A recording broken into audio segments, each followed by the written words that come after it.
Okay, guys, so super. We've got off the Royal start. Let's continue that Royal trend. We're talking about the Rajasthan Royals next because let me put this depiction out to get that off first. 13.20 they have in their kitty in terms of draws, that is.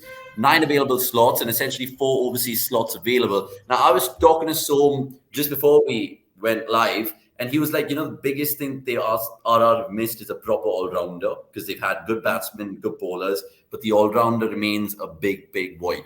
Now, will that be the automatic thinking, guys? We'll start with Som here, and then we'll go Dan and then Shubh. Som?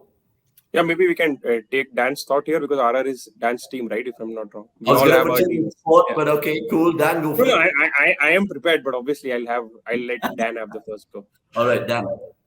Okay, so RR in 22, I actually was pretty impressed with them. Although I do think that they had a little bit of variance on their side. I think quite a lot of fine margins went their way in matches, and I think the Butlers kind of, especially the first half of the season, incredible level of performance, I think was always going to be unsustainable and got them through a lot of matches. Whether he can do that again in 23 is certainly an area for debate.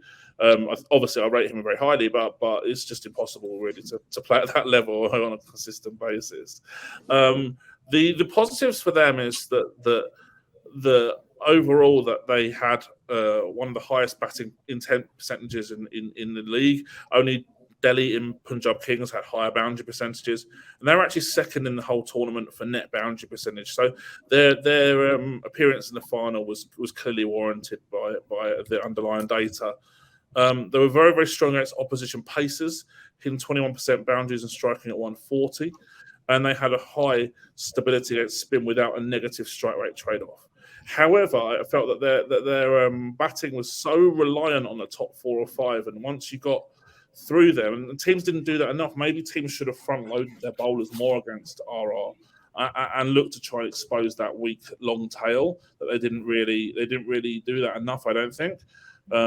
Will teams try and change their approach this season? That would be an interesting dynamic. I think would be worth thinking about.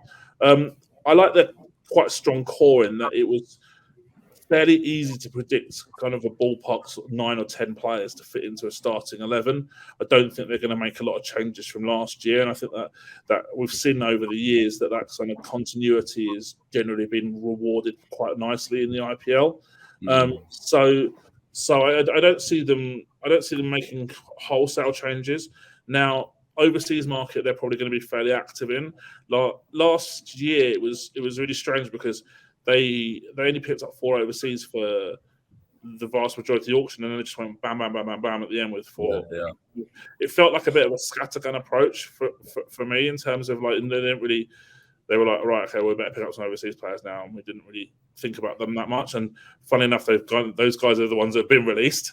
So yeah, that's their slots. Just over 13 CR remaining. Target for me potentially could be an overseas pacer. So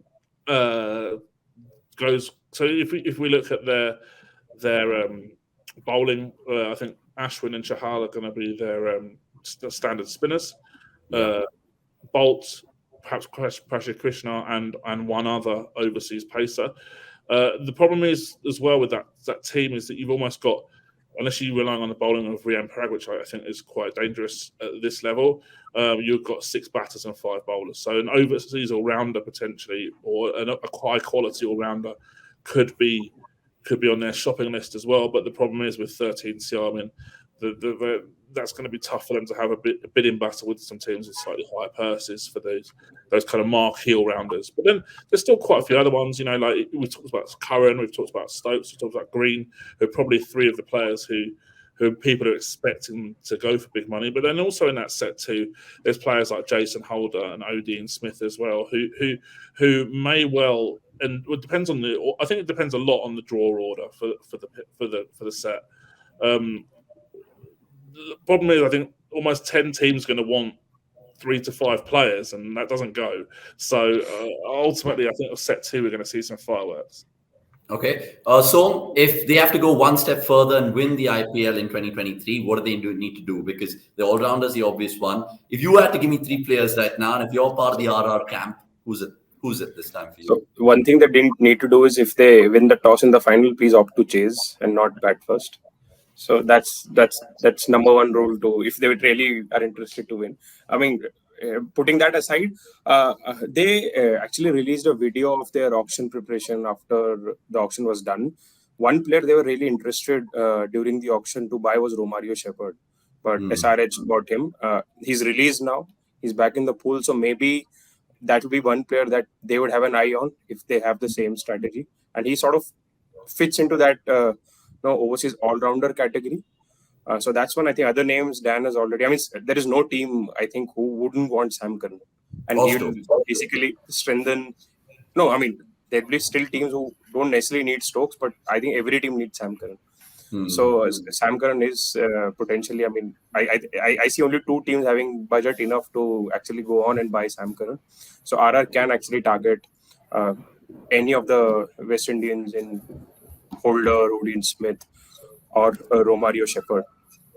Okay. Sure. On that dynamic of Shepherd as well, being in set 12, we might actually see that this kind of mini bidding war for a player like that down the list, because there's going to be 4 or 5 teams who are still going to want that skill set, who haven't had the money to get a premium name, if you like, in set 2. So this is where the auction list and where the players are placed in the list can change so much. And looking at set 12, he looks like the kind of obvious all-rounder pick out of set 12. Perhaps someone might take a Sams or something like that as a more of a batting heavy all-rounder. But generally, you're thinking if there's going to be a bidding war for one player in that set, it will be Romario Shepherd. But when he's, let's say, bidding war, probably by that point, it might be 3-4 CR rather than the sort of 7, 8, 9 we might have expected in set 2, or perhaps some of those players like Sam Curran are going to go for a lot more than 9 CR. Probably, yeah.